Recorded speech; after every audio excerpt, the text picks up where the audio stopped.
El prototipo, Jacobo Grinberg. Capítulo 3, 1531. No existe nada más terrible que la pérdida total del significado. Durante los 10 años a partir de la consumación de la conquista, el pueblo azteca vio con horror cómo los españoles destruían sus templos, sustituían sus dioses por otros, marcaban con hierro candente a sus hijos, mujeres y madres, violaban a sus doncellas y cual sementales enloquecidos, fecundaban a miles de indias, las que daban a luz a críos desconocidos de padres y destinados a vivir en el abandono y la pobreza. No solamente Moctezuma había creído que los españoles eran Quetzalcóatl. Millones de indios tenían la esperanza que los vencedores del imperio azteca los liberarían del vasallaje que los guerreros mexicas les habían impuesto, pero pronto se desilusionaron. Fueron marcados con hierros al rojo vivo y tratados como esclavos, enviados a las minas y manipulados peor que animales en la reconstrucción de la Ciudad de México. Por razones banales, los mastines de los españoles los destrozaban vivos y si alguno se oponía a la dominación blanca era quemado vivo o mutilado. Pueblos enteros decidieron dejar de tener relaciones sexuales para no traer al mundo niños que sufrieran lo que ellos estaban padeciendo. Las doncellas indias eran tratadas peor que prostitutas y pronto los pueblos indios se dieron cuenta que no solo los barbados no eran dioses, sino que actuaban peor que demonios. Columnas enteras de mujeres eran encadenadas del cuello para sostener grandes pesos y si alguna de ellas desfallecía, le era cortada la cabeza para evitar que hubiera una identificación en el traslado de metales o materiales de construcción. Si una mujer que sostenía un peso y al mismo tiempo cargaba a un hijo recién nacido no soportaba el peso, le era arrebatado y muerto el hijo para no detener el trabajo. A pesar de la ausencia de sacrificios humanos, el sol seguía saliendo y el cielo se mantenía repleto de estrellas. Sus dioses los habían engañado y no los protegían y millones de hombres y mujeres cayeron en una depresión sin fondo, sometiéndose a los españoles sin remedio. Comenzaron a dudar de todo lo que les habían enseñado en los calpulis, y solamente los más fuertes decidieron conservar sus creencias, enseñándoselas a sus hijos y escondiendo las imágenes sagradas de sus deidades por debajo de las faldas de las figuras de los santos cristianos y en las bases de los crucifijos. Recordaban sus códices y toda la simbología pictográfica que escondían. Todo había sido un símbolo y el dios supremo Meteot se podría representar en docenas de formas diferentes. En realidad, había estado en todo, sobre todo en las flores y los cantos, pero ahora no existían más flores y los cantos estaban prohibidos. Pero subsistía el color azul turquesa del cielo, las estrellas y los nombres: Citlalnicue, la de la falda de estrellas; Yohualejecat, nocheviento, invisible, impalpable; Tecoliquenqui, la que está vestida de negro; Tonatiuh, el que va haciendo el día; Citlaltónac, astro que hace lucir las cosas; Tezcatlanechtia, espejo que hace mostrar a las cosas; Yestlatquenqui, el que está vestido de rojo; Tlalixcat, el que cubre la tierra de algodón; Teyocoyani, creador de los hombres; Tloquenahuaque, señor del cerca y del junto. En el siglo VIII después de Cristo, el budismo había sido llevado al Tíbet por Patsamambaba y a partir de ese periodo tuvo tiempo más que suficiente para aclimatarse a la cultura del país. Mágica y llena de colorido, en las grandes y elevadas cimas de las montañas nevadas florecían los monasterios y los lamas, alegres y espontáneos, estudiaban desde pequeños en ellos. Sin embargo, cada linaje seguía su propia dirección, muchas veces oponiéndose a la de sus vecinos. Innumerables sectas florecían simultáneamente con los conflictos y las luchas de poder entre ellas.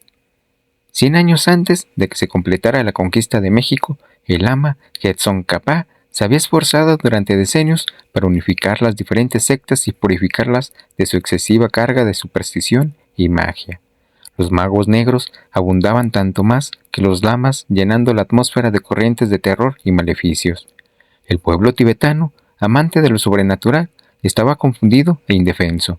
Protegíase de los maleficios en todas las formas posibles, mediante amuletos, objetos de poder y cuidando de recoger sus cabellos cortados por los peluqueros, quemando los pedazos de sus uñas y no dejando prendas íntimas en ningún lugar a riesgo de que fueran utilizadas en alguna ceremonia de hechicería. Imágenes de todos los budas y protectores, llenas de colorido y bordados en seda de todos los tonos y colores, colgaban en las casas y templos un verdadero fervor por adquirir maestría en visualizaciones, cundía por doquier. Se practicaban técnicas sofisticadas de poder mental que permitían realizar viajes a distancia y materializar toda clase de objetos.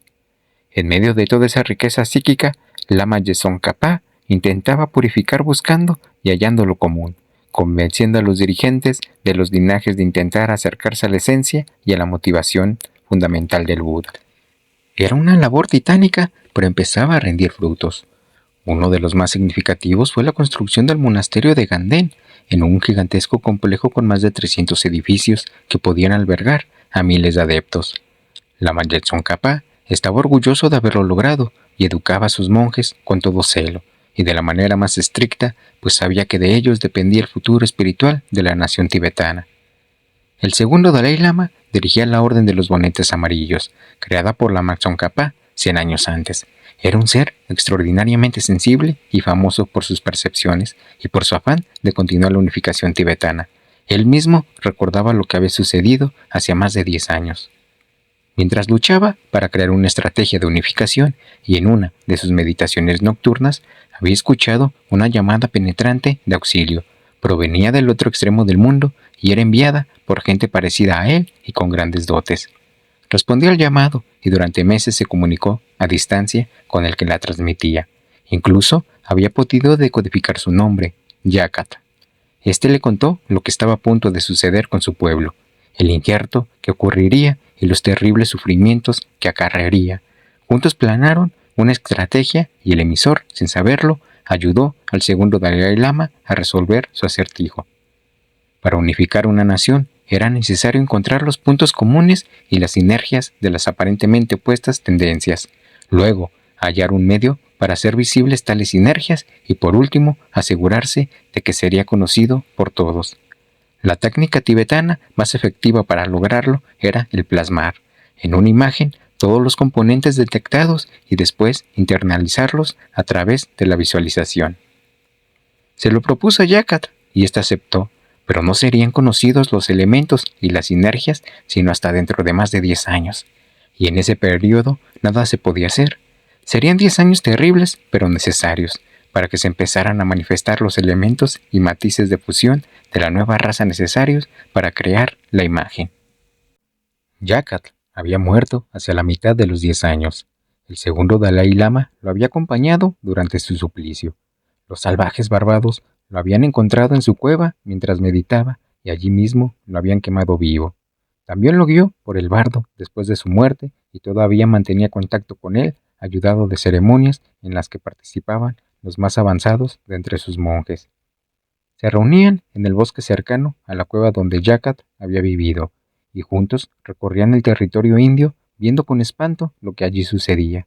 Ponían atención a los niños recién nacidos de padres españoles y madres indígenas. En ellos estaba el secreto de lo que buscaban.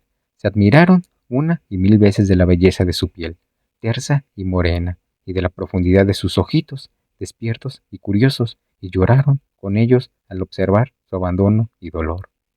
El segundo Dalai Lama se compadecía y su alma sufría, pero seguía observando. Junto con Yakat aprendió el lenguaje de los nativos y una niña mestiza de 8 años ayudó a crear la sinergia perfecta. Durante los siguientes 2 años crearon la imagen. Contenía en un equilibrio perfecto los dominadores comunes de ambas culturas con todos sus símbolos. Sin embargo, estaba dirigida especialmente al pueblo sojuzgado y en un lenguaje pictográfico que seguramente entendería. El rostro era el de una niña o joven mestiza, dulce y amorosa y llena de pureza y compasión. Sintetizaba a la perfección la fusión del Oriente y del Occidente. El primero con sangre india de lejano origen mongol y el segundo española, ibérica y romana, representante sintética del viejo mundo. El producto, un ser totalmente nuevo, tenía en sí mismo todas las posibilidades y una apertura más global a todos los valores humanos. Cubría a la joven un manto azul tachonado de estrellas. Xhuitlimatli, la tilma de turquesa, lo llamaba Yakat, y era el mismo género que había cubierto a los más grandes tlatoanis y recordaba a Huitzilopochtli, habitante del séptimo de los 13 cielos. Las estrellas recordaban a la Citlanicue, la de la falda de estrellas. salándola como Meteot en su fase femenina. La imagen incorporaba lo invisible e impalpable de Yowal y Hecate, por el cielo azul oscuro, lleno de estrellas. Su cinturón recordaba la serpiente que ciña la Coatlicue y activa, por su color negro, otro de los nombres de Ometeot, Tecoliquenqui, la que está vestida de negro. Tonatiuh, Citlaltonac y Tezcatlanextia también estaban allí en la flor solar a la altura de la matriz y en sus resplandores. Estaban allí la luna y el sol en una misma imagen, Quetzalcóatl y Tlahuescalpantecutli, señor de la estrella de la mañana, también allí simbolizados por unas plumas sosteniendo toda la imagen. En su cuello un óvalo de jade, igual al que las estatuas de las dioses llevaban sobre su pecho como representación de su alma e inscrito en él la cruz cristiana. La imagen hablaba por sí misma y sintetizaba todas las creencias del pueblo azteca, mostrándolas juntas en el nuevo ser que era el producto de las dos razas enfrentadas. El segundo Dalai Lama la consideró una verdadera llave de símbolos, unificados y matizados de amor y compasión. Yakat estuvo de acuerdo. Pero la imagen no solo era un enjambre sintético de símbolos o una fórmula mágica para lograr el despertar de la conciencia. Representaba algo real, pero en potencia, el espíritu de Mexico en continuidad con la nueva raza creada a partir de un injerto. En ella, la esencia del espíritu mexicano estaba inscrito. En ella, el sacrificio de Cuauhtémoc vivía y alimentaba una vitalidad naciente y no solo un recuerdo del pasado. El nuevo ser que era México encarnaba en ella su futuro más noble. El pueblo que representaba estaba allí en su carácter más compasivo, más lleno de luz y amor. Era una obra maestra de la ciencia tibetana, y como todas las imágenes de los Budas, representaba lo más sublime del ser. Pero no era una imagen tibetana, era la deidad tutelar del Nuevo México, Ometeotl encarnado y el futuro ideal de la nueva raza.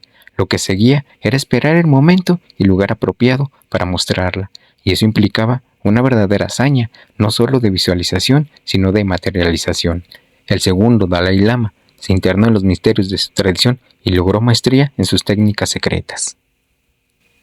En 1531, Juan Diego, un indio de espíritu noble, oyó una voz mientras caminaba por el cerro del Tepeyac. Era invierno y todo estaba seco y helado. Sabía que transitaba por la morada de Cuatliquetonantzin, la cuna de Huitzilopochtli. Oyó una voz que lo llamaba. Se acercó al lugar de donde procedía el sonido y vio una imagen resplandeciente y maravillosa, que le habló en perfecto náhuatl, en impecable tecpilatoli, el hablar noble.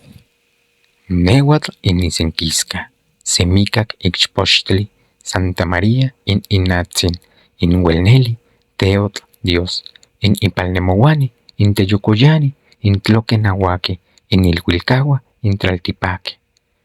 Yo soy la enteramente, por siempre, Virgen Santa María, Madre del bien verdadero, Dios.